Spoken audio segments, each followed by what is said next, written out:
Ce n'est pas un signe que l'Église aura son succès par la télévision. Le succès de l'Église réside dans la prédication de l'Évangile, de la puissance de Dieu et dans la démonstration de l'Esprit. Nous ne pouvons pas affirmer que parce que la télévision a été utile à la compagnie de cigarettes et aux autres compagnies, nous n'avons pas un seul passage de l'Écriture nous disant d'essayer de nous comparer avec ces gens-là. Et tant que nous le ferons, nous attirerons peut-être les gens en grand nombre, mais ce n'est pas ce que Dieu nous a ordonné de faire. Nous pensons que parce que tout marche bien, que nous avons de grandes organisations et que de grandes choses éclatantes arrivent, c'est un succès. La mort frappe journellement parmi nous, spirituellement parlant. Si nous étions au nombre de 10 millions ce matin, mais que le Saint-Esprit ne soit pas avec nous, nous aurions avantage à n'être que 10 ici, avec le Saint-Esprit avec nous. Nous ne pouvons pas nous comparer au monde. L'une des premières choses, c'est que l'Église a commencé à s'organiser. La première organisation a été l'Église catholique. Et ensuite est venue l'Église luthérienne. Lorsque l'Église catholique s'est organisée pour former une organisation, un jour un cri s'est fait entendre. Les Philistins sont sur toi, Samson.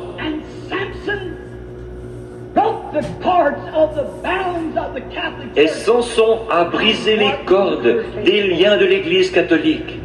Alors Martin Luther est sorti avec l'organisation. Ensuite, ils ont lié l'Église avec une autre corde, comme Delilah l'a fait. Et alors, ils ont commencé, plutôt que d'avoir des hommes appelés de Dieu, des hommes appelés par le Saint-Esprit. Peut-être qu'ils ne connaissaient pas leur ABC, mais ils connaissaient Christ. L'Église est alors mise à la recherche de l'élégance et à suivre le style des orateurs politiques. Et il leur fallait donner à leurs prédicateurs des diplômes de docteur. Chacun devait être un docteur en théologie. C'était là une autre corde servant à lier l'Église. Les hommes vont étudier. Chaque séminaire essaye de produire un plus grand érudit, afin que leurs églises puissent se vanter. Notre pasteur est docteur en théologie. Et qu'ont-ils fait? L'un essaye de surpasser l'autre en connaissance. Eh bien, cela ne veut rien dire du tout aux yeux de Dieu. Il est inutile pour un homme d'essayer de se servir de sa connaissance mondaine pour plaire à Dieu. C'est une abomination aux yeux de Dieu. Jamais vous ne plairez à Dieu avec des ambitions mondaines et une connaissance selon le monde, parce que c'est inimitié contre Dieu, dit l'Écriture. Il ne peut pas faire cela. Et chacun essaye d'avoir toute la connaissance. Ils savent exactement ce qu'il faut faire et quelles paroles prononcer. Et cela devient simplement un discours politique au lieu d'un message puissant et démontré par le Saint-Esprit qui pénètre dans le cœur de l'homme et dévoile le péché. Ils sont formés pour des discours politiques. Et nous n'avons pas besoin de cela. La parole ne nous est pas venue seulement, ou plutôt l'évangile en parole seulement, mais à travers la puissance et la manifestation du Saint-Esprit. C'est ainsi que l'évangile a été annoncé, par la démonstration de la puissance du Saint-Esprit. Mais tous ces hommes partent au séminaire, et ils y reçoivent une grande instruction. Ils apprennent comment se tenir devant les gens, comment se présenter, comment s'habiller et comment agir. Ils apprennent à ne jamais faire d'erreur grammaticale. Maintenant, tout cela est de mise pour un discours politique. Mais nous ne recherchons pas les paroles enchanteresses des uns. Paul a dit, l'évangile que je prêche n'est pas venu comme cela. Il est venu par le renouvellement du Saint-Esprit et par des démonstrations de puissance. Cela ne vient pas par un discours bien énoncé, afin que votre sagesse soit, ou plutôt que votre confiance soit dans la sagesse des hommes. Mais cela est venu à travers la démonstration de la puissance du Christ ressuscité. C'est ça l'Évangile. Le connaître lui dans la puissance de sa résurrection. Chaque homme se croit un peu plus intelligent que l'autre. Chaque dénomination aussi. Les méthodistes diront, nous avons l'homme le plus intelligent. Les baptistes diront, et l'Église de Christ, etc. Ils diront tous, oh, nous sommes les plus brillants. Nous, nos gens, nous ne laissons pas n'importe quel homme ordinaire aller prêcher l'Évangile. Non, ils les choisissent minutieusement. Oh, Dieu ait pitié. Ils les trient sur le volet. Une fois endoctrinés par leur enseignement particulier, ils les placent alors dans l'Église. Dieu n'a pas du tout accès à lui. Pour me prêcher, je veux quelqu'un qui ait été choisi minutieusement par le Saint-Esprit. Quelqu'un que Dieu ait suscité, qui n'ait pas été choisi par des hommes ou des dénominations. Ils en font une question de connaissance. Ils disent, oh, nous savons tout ça. Et certains d'entre eux ne connaissent pas la première lettre de l'alphabet du Saint-Esprit. Ils le renient. Cela me rappelle un petit livre que j'ai lu un jour en Californie, il y a environ 10 ans. Je l'ai pris dans un vieux magasin de journaux. Le nom de l'auteur m'échappe. Ce n'était qu'un petit livre à 4 sous, mais il contenait beaucoup de bon sens, bien qu'il semblait un peu humoristique. Mais j'ai trouvé quelque chose là-dedans qui me semblait venir de Dieu. Et l'une des petites histoires commençait comme ceci.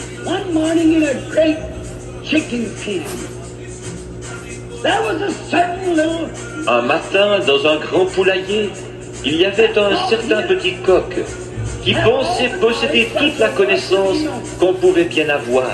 Le voilà donc qui s'envole sur une caisse et commence à taper avec son petit bec contre la caisse. 4 ou 5 fois, il renverse la tête un peu en arrière et commence à chanter comme vous n'avez jamais entendu un coq chanter. Il attire ainsi l'attention des autres.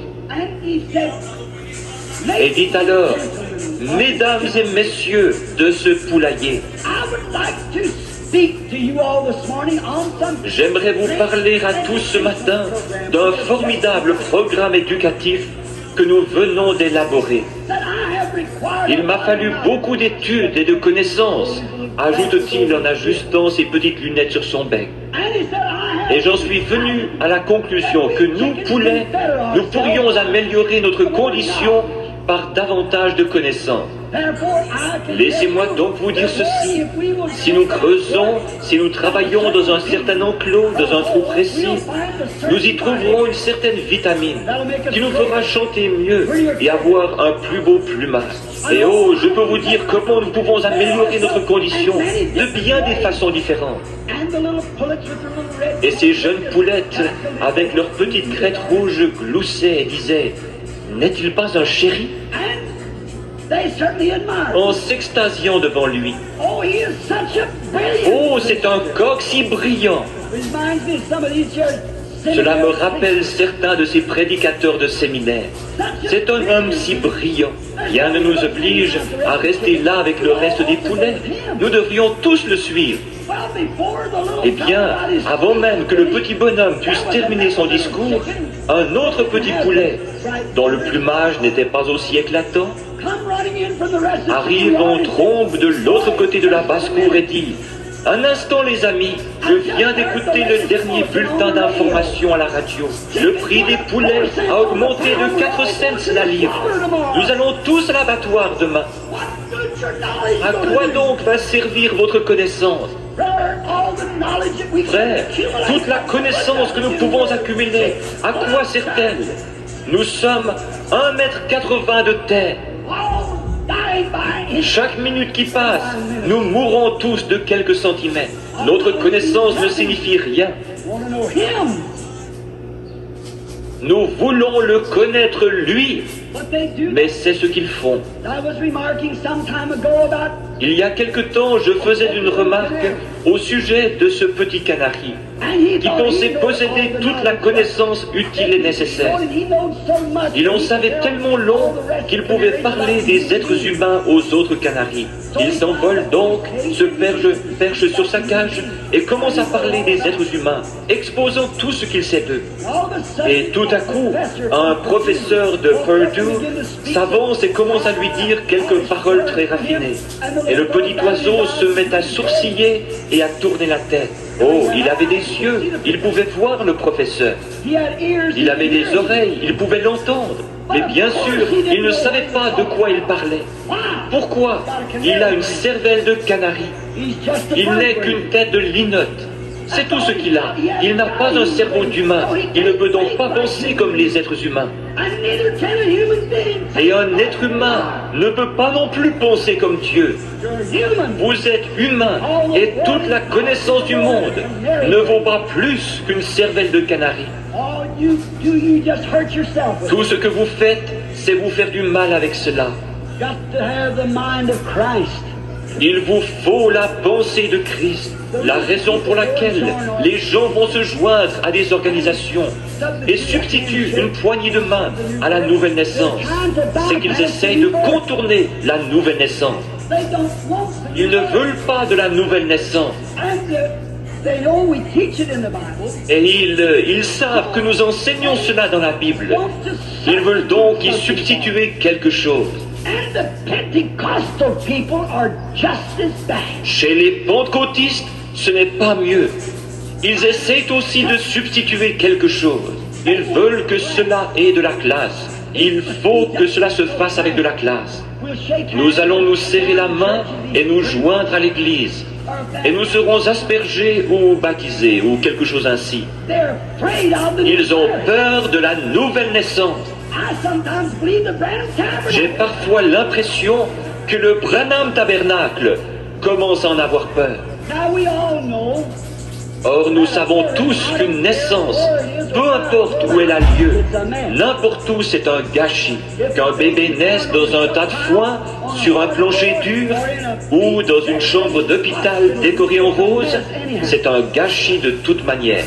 La naissance d'un veau, n'importe quelle naissance, c'est un gâchis. Et la nouvelle naissance n'est rien moins qu'un gâchis. Seulement les gens sont si empesés. Nous irons là-bas où il serre la main.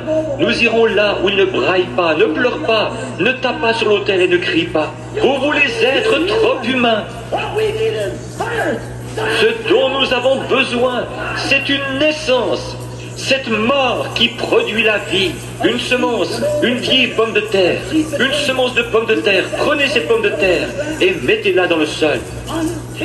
Avant que vous puissiez avoir de nouvelles pommes de terre, cette vieille pomme de terre doit pourrir. Un grain de blé ne peut pas produire une nouvelle vie tant qu'il n'a pas pourri. Et un homme ou une femme ne peuvent jamais avoir de nouvelle naissance tant que leur intellectualisme et leur moi n'ont pas pourri, ne sont pas morts. Mourez à l'autel, criez, devenez un gâchis jusqu'à ce que l'amidon sorte de votre col et que vous naissiez de nouveau par l'Esprit de Dieu. Peu m'importe si vous criez à tue-tête, parlez en langue, sautillez, faites des bonds comme un poulet auquel on a coupé la tête. Vous êtes en train de produire une nouvelle vie.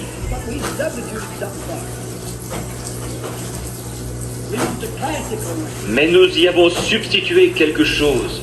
Nous voulons la façon distinguée. C'est vrai. L'autre jour, c'était vendredi, mon épouse et moi sommes allés au magasin. Je ne veux pas toujours revenir là-dessus, mais alors que nous descendions la rue, je ne faisais que tourner la tête d'un côté et de l'autre, voyant des femmes nues. J'ai promis à Dieu, lorsque j'étais aveugle, que s'il guérissait mes yeux, je regarderais les choses correctes. Je garde une petite croix suspendue dans ma voiture. Lorsque je vois de telles choses, je regarde la croix et je dis « Oh Dieu, voilà mon refuge !» Tandis que je regarde la croix. je voyais ces femmes. Mesdames a dit, nous n'avons pas vu une seule femme portant une jupe aujourd'hui. Et elle m'a dit, Bill, regarde cette femme-là, avec ses petites bretelles autour du haut de son corps. Tu ne vas pas me faire croire que cette femme ne sait pas que c'est mal. Si elle ne sait pas que c'est mal, alors elle a perdu l'esprit. J'ai dit, minute chérie, c'est une Américaine.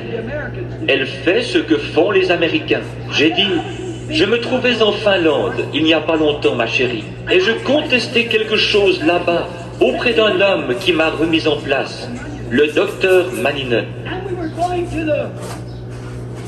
Et nous nous rendions à ces bains pour la santé, qu'on appelle sauna. Ils vous font entrer, puis ils versent de l'eau chaude sur des pierres brûlantes.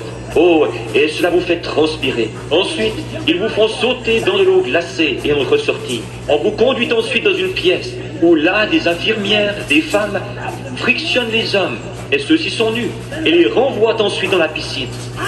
Je refusais d'y entrer. J'ai dit, docteur Manninen, c'est mal. Il a dit, bon, d'accord, révérend Branham, c'est mal. Mais alors qu'en est-il de vos médecins américains qui déshabilleront une femme complètement et la feront s'étendre sur une table pour examiner chacun de ses organes sexuels?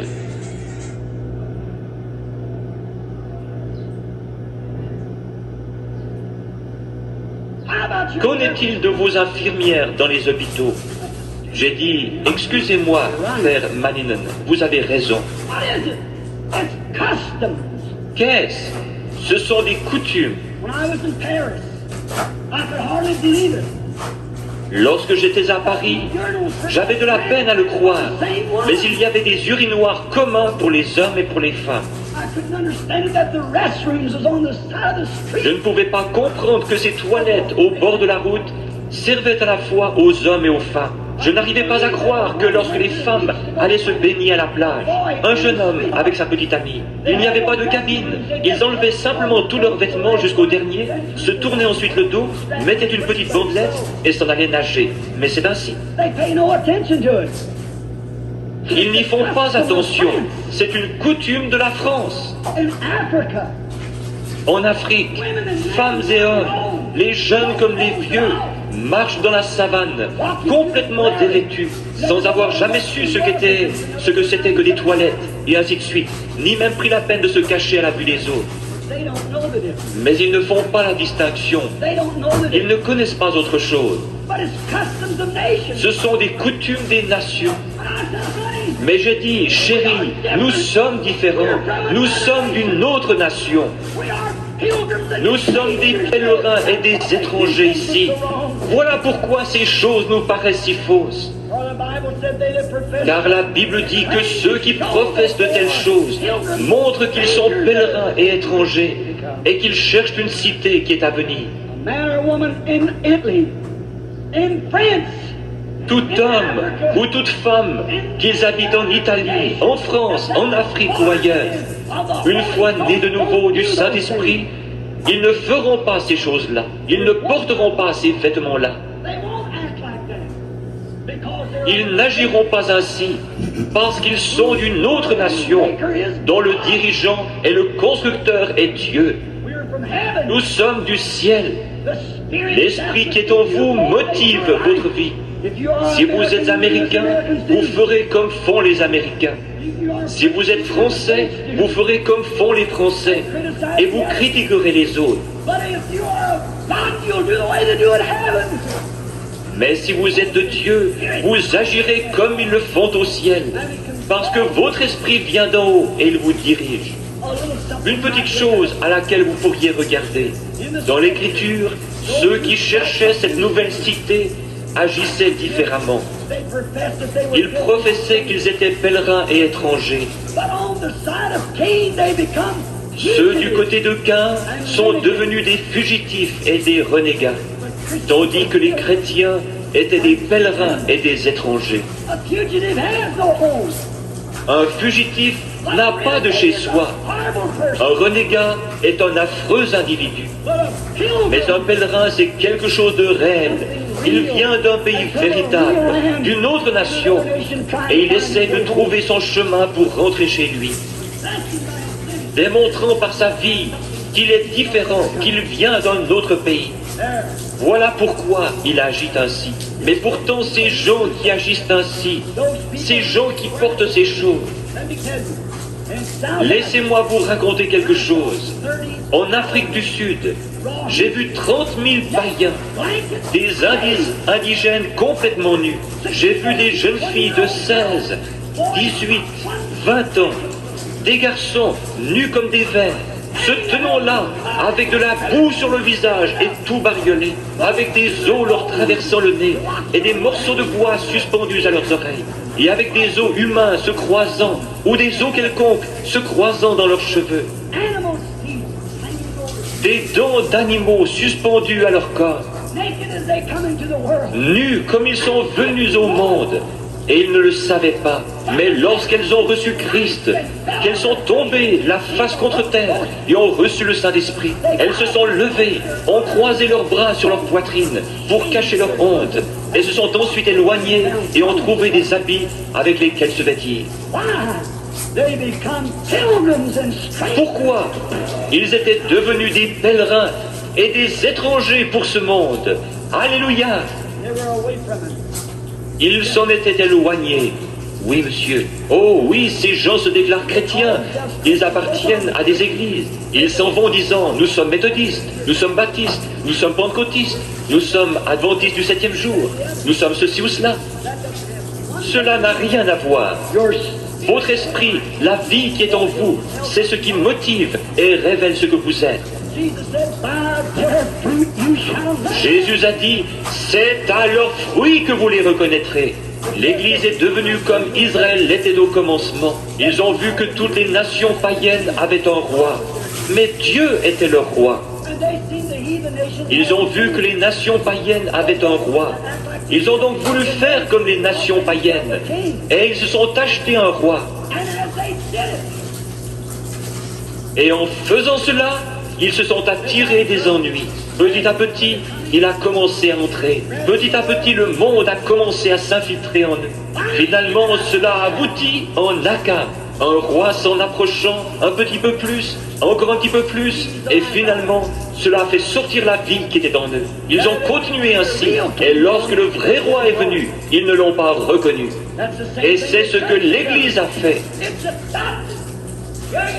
Elle a adopté, c'est ça, elle a adopté la politique, l'éducation, elle a adopté les organisations, la société, les grosses églises, des prédicateurs au style pompeux. Et lorsque le vrai roi vient, ils ne le reconnaissent pas. Ils sont en train de crucifier le Saint-Esprit, celui-là même qui est le roi.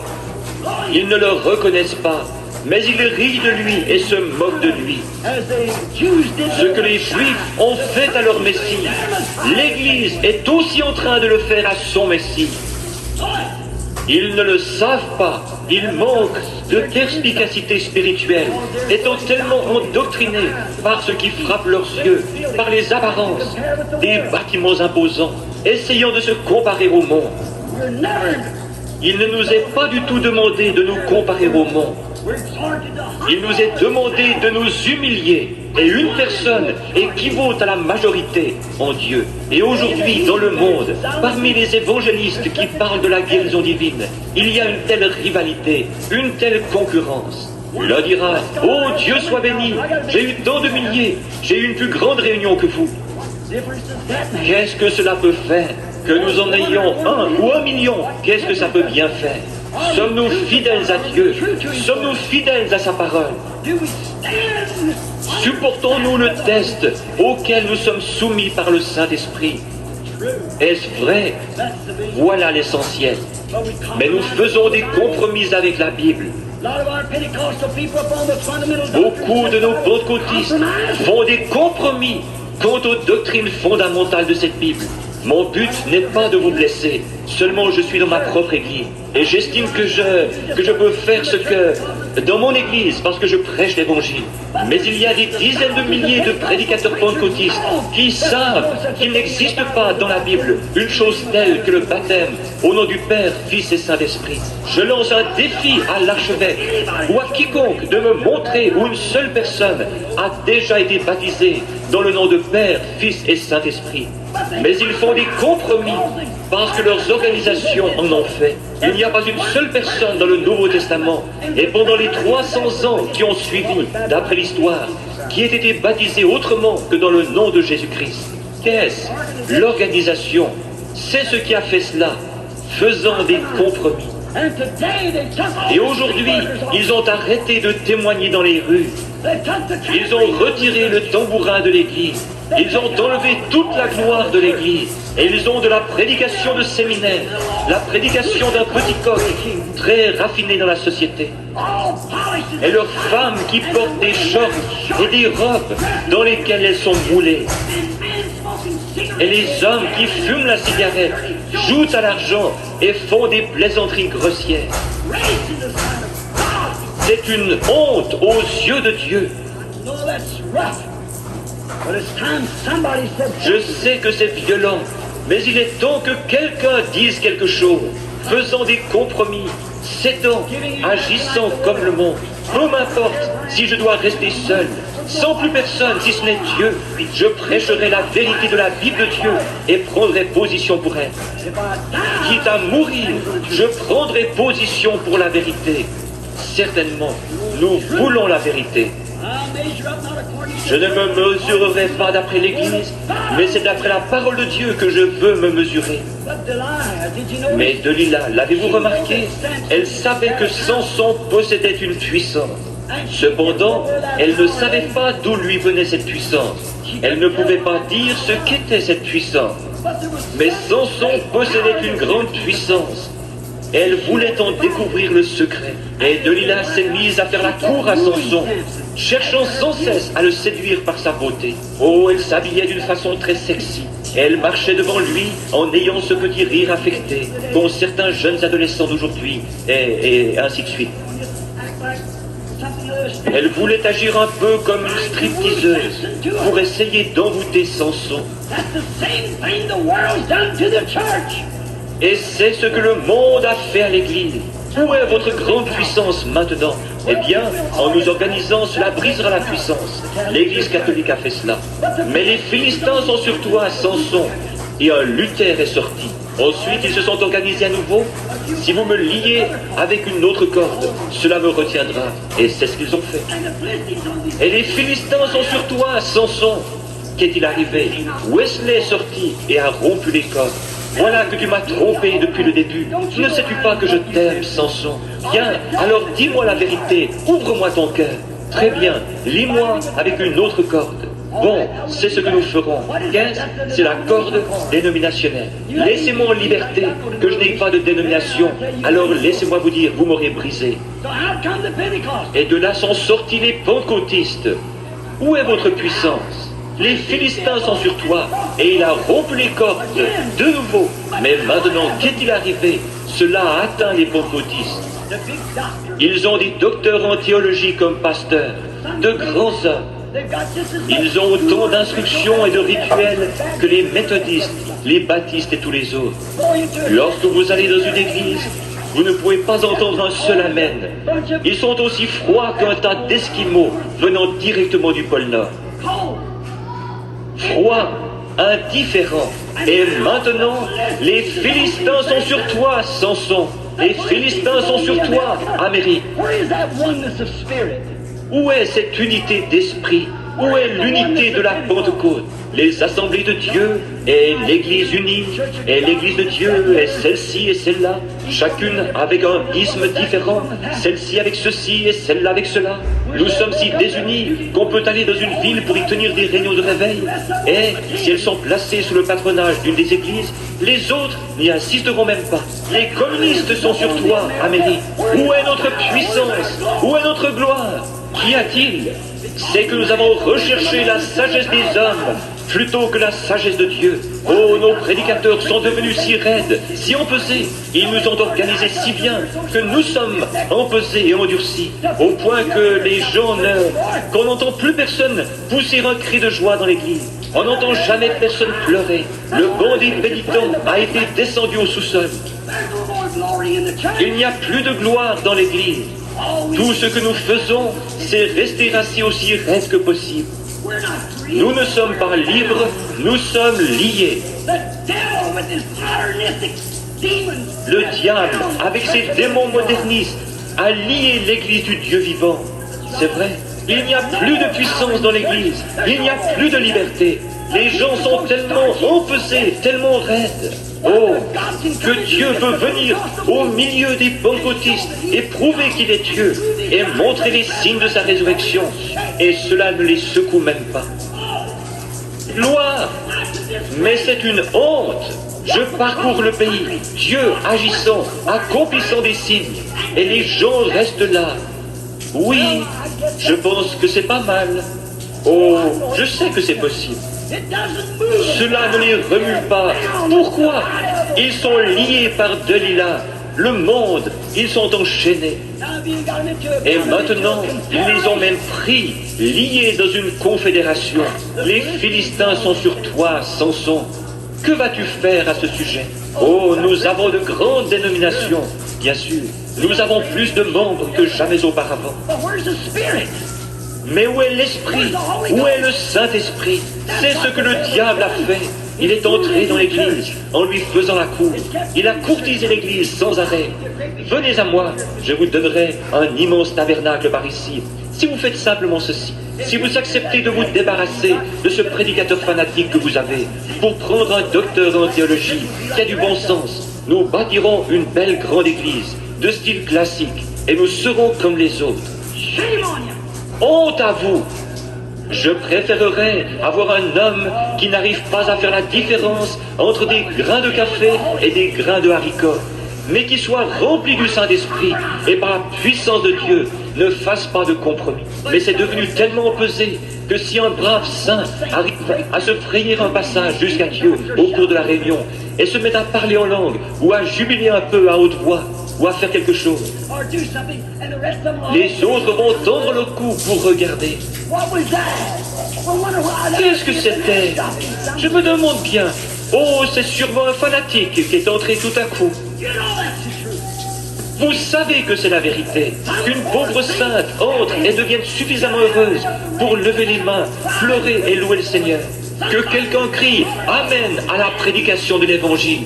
Et les autres vont se retourner pour voir ce qu'il a dit. Voilà les pentecôtistes. Que se passe-t-il? Vous prenez exemple sur les méthodistes, sur les baptistes, et eux prennent exemple sur les catholiques. Et les catholiques prennent exemple sur l'enfer. Et tous ensemble, ils prennent pour modèle l'enfer. C'est vrai, Delilah, angeleuse, vous a fait adopter de grandes églises, des prédicateurs bien instruits, une meilleure classe de gens. Oh, vous savez, un tel est millionnaire. Si seulement nous pouvions l'amener à faire partie de notre congrégation. Oh là là, s'il n'est pas né de nouveau, il ne mérite pas d'être là. Peu m'importe qu'il ait $1 million, qu'il possède 40 Cadillacs. Tout ce qu'il peut posséder, il doit naître de nouveau, venir à la nouvelle naissance, être régénéré par le Saint-Esprit. Et ensuite, il doit sortir de là, né de nouveau, la morve-au-nez, excusez-moi, pleurant et criant, et se conduisant comme les autres, pour ensuite vivre une vie qui prouvera qu'il l'a reçue. Amen, c'est ce qu'il vous faut. Samson, les Philistins sont sur toi. Les communistes sont sur toi, le monde est sur toi, le diable est sur toi. Ils s'en retournent après avoir vu l'Esprit de Dieu accomplir des miracles et faire des choses témoignant de sa résurrection, comme Jésus l'a promis, et disent « Oh, vous savez, je pense que Frère Branham a beaucoup de télépathie mentale. Mon pasteur a dit que c'était du diable. » Vous, pauvres infidèles, hypocrites pleins d'illusions, aux manières toutes raffinées, vous louez en vêtements de brebis. Jésus a dit, si vous m'aviez connu, vous auriez connu mon jour. Mais vous avez un groupe de Saül qui essaie de vous rendre comme le reste du monde. Nous voulons un groupe d'hommes de Dieu qui ne font pas de compromis avec la parole, mais qui prêchent la vérité et qui s'appuient entièrement sur le baptême du Saint-Esprit. Mais qu'est-ce que le monde a fait? Il vous a enlevé toute votre puissance. Vous êtes nés naziréens, vous de la Pentecôte, mais il n'y a pas de doute, le monde vous a enlevé votre puissance. Et maintenant, c'est tout aussi empesé que les autres. Qu'allons-nous faire? Que va-t-il arriver? Il y a une chose glorieuse à laquelle je puis penser pour terminer ce texte. Pendant que Samson était lié, nous ne pouvons pas avoir de réveil. Écoutez notre loyal frère Billy Graham. Un réveil en notre temps. Écoutez crier Oral Roberts.